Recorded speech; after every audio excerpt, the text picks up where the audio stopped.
سزا سزائے موت ہے۔ آج پورا یورپ یہ نہیں برداشت کر رہا، سب کچھ برداشت کر رہا ہے، یہ اتفاقی بات نہیں ہے۔ ختم نبوت کا قانون اور توہین رسالت کی سزا یہ مغرب کے حجم نہیں ہو رہا ہے، یہ سزا معاف کرنا یہ توہین رسالت ہے۔ جو بغیرت عدالت اپنے معمولی بات پر توہین عدالت کہ ہماری توہین ہو گئی، اپنی توہین کا ان کو بڑا فکر ہوتا ہے اور لوگوں کو بلاتے ہیں اور ذلیل کرواتے ہیں کہ تم نے عدالت کی توہین کی ہے، لیکن توہین رسالت ان کے نزدیک کوئی جرم نہیں ہے۔ میں کہتا ہوں ان ججوں نے آئین سے غداری کی ہے، آئین کی خلاف ورزی کی ہے، اور ان ججوں نے رسالت کی توہین کر کے آئین سے بغاوت کی ہے۔ میں سمجھتا ہوں کہ ان توہین رسالت کرنے والے ججوں کو نہ صرف یہ کہ معطل کیا جائے، بلکہ وہ آئین کا جو دفعہ ہے توہین رسالت کا جس کی سزا قتل ہے وہ سزا ان ججوں پر نافذ کی جائے۔ نعرہ تکبیر، نعرہ تکبیر، ناموس رسالت، قانون ناموس رسالت۔ جب تک ان ججوں کو توہین رسالت کی سزا نہ ہو، یہ بدبخت انسان تھا، یہ نثار ثاقب، اس نے بڑا نام کمایا تھا اور بڑے سخت اقدامات کر رہا تھا بڑے بڑے ظالموں کے خلاف، اور بڑے بڑے چوروں کو پکڑ رہا تھا، مدراء کو پکڑ رہا تھا۔ تو ہم نے کہا یہ تو اللہ نے گویا بڑا کوئی فرشتہ بھیجا ہے، لیکن وہ فرشتہ شیطان نکلا، وہ ابلیس کا بچہ نکلا۔ اس خبیث نے اپنے سارے نیکلامی پر پانی ڈلوایا اور اس نے اپنے سب کچھ نیکلامی کو بہا کر لے گیا۔ تو یہ صورتحال میں نے آپ نے شاہ صاحب سے سنا، میں عمران خان سے پچھلے دنوں ملا، تو پہلی ملاقات میں پہلی بات ایجنڈے پر میں نے یہی رکھی تھی کہ بات چل رہی ہے آسیہ کو چھوڑنے کی۔ تو آسیہ کے چھوڑنے کا مسئلہ کیا ہے؟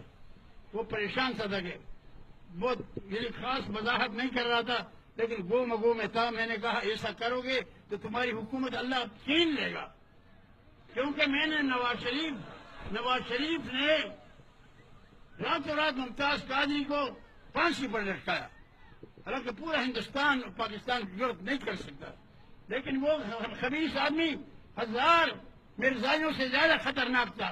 یہ نواز شریف، یہ ہم بدقسمت ملک ہیں، جو بھی آتا ہے ہم پچھلے کو دعا دیتے ہیں۔ تو اس شخص کو کوئی پرواہ نہیں تھی امریکہ کے غلامی میں، ہمیں اتنا پھنسا دیا کہ راتوں رات ممتاز قادری کو اس نے پھانسی پر لٹکایا۔ تو میں نے یہ سارا قصہ کیا عمران خان کو، میں نے عمران کو یہ نواز شریف کا قصہ بھی کیا کہ دیکھو اب جو بھی ہو ڈٹ جاؤ، دباؤ میں مت آؤ۔ تو اب یہ ججوں کا جو آیا ہے ہمارے اوپر ایک عذاب، ان ججوں کو سزا دی جائے، اور میں کہتا ہوں کہ عمران خان ڈٹ جائے، ان ججوں کو معذور کر دے یا یہ پیسہ واپس دلوائے۔ اگر ایسا نہیں کرتا تو میرا یقین ہے کہ اس کی بھی ذلت کے دن آ گئے ہوں گے۔ اللہ تعالیٰ اس کو ذلیل و خوار ذلیل کر کے نکالے گا۔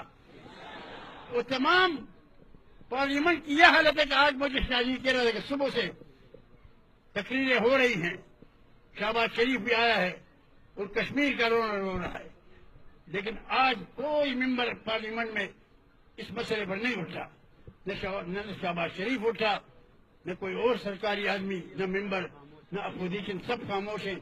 جو ملک رسالت مآب صلی اللہ علیہ وسلم اور اس پر غیرت نہ کرے تو اس کا کیا مقام ہوگا؟ میڈیا بھی اپنا فرض نہیں ادا کر رہا ہے، اس پر تو سارا ملک تلملا کر اٹھنا چاہیے۔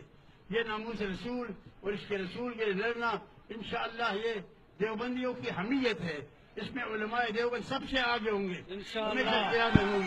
اور ہم اس تحریک کو آخر تک پہنچائیں گے، اور جب تک گویا ظالموں کو ان ججوں کو سزا نہ دی جائے تو اس وقت تک ہم آرام سے نہیں بیٹھیں گے۔ اللہ تعالیٰ آپ اور ہم سب کا حامی ہو۔ Subscribe now and press the bell icon. Never miss an update.